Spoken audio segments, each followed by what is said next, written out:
યોગરાજ લક્ષ્મણ, સુરત મહાનગર મંત્રીનું દાયિત્વ, અખિલ ભારતીય વિદ્યાર્થી પરિષદ।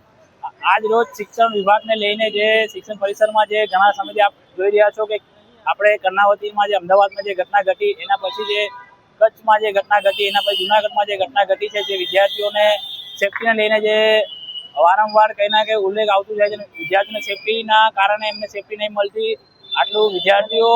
જુનાગઢમાં જે 17 વર્ષના વિદ્યાર્થી એક હોસ્ટેલમાં 4-5 વિદ્યાર્થીઓ મળીને મારી દેવામાં આવે છે। કચ્છમાં જે એક વિદ્યાર્થીને યુનિવર્સિટીના બહાર જ ગળો કાપી દેવામાં આવે છે। પછી અમદાવાદમાં જે ઘટના ઘટી છે, જેમાં એક વિદ્યાર્થીને છુરી ગોપીને એને મારી દેવામાં આવે છે, છતાં એ કચ્છમાં અધ્યાપકના ઉપર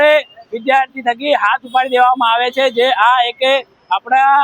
શિક્ષણ પરિસરમાં એક શરમજનક ઘટના છે। જે એક આપણે ગુરુજીનો જે આપણે જે આદર કરતા હોઈએ છીએ, આપણે ગુરુજીને ઉપર આપણે હાથ ઉપાડીએ અત્યારે શરમજનક છે, જેને લઈને પૂરા પ્રાંતભરમાં અખિલ ભારતીય વિદ્યાર્થી પરિષદ આજેના દિવસે દરેક જિલ્લા અને દરેક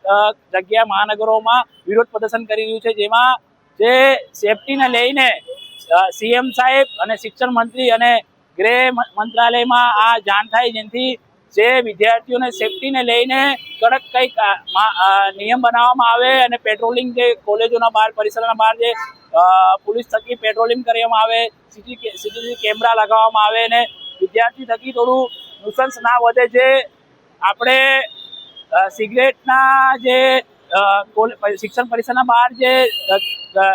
બધા જે લુખ્ખા તત્વ જે લોકો હોય છે, એ લોકોને ત્યાંથી દૂર કરવામાં આવે, જેનાથી શિક્ષણ પરિસરમાં સારો માહોલ હોય, એને લઈને આ વિરોધ પ્રદર્શન કરવામાં આવે છે।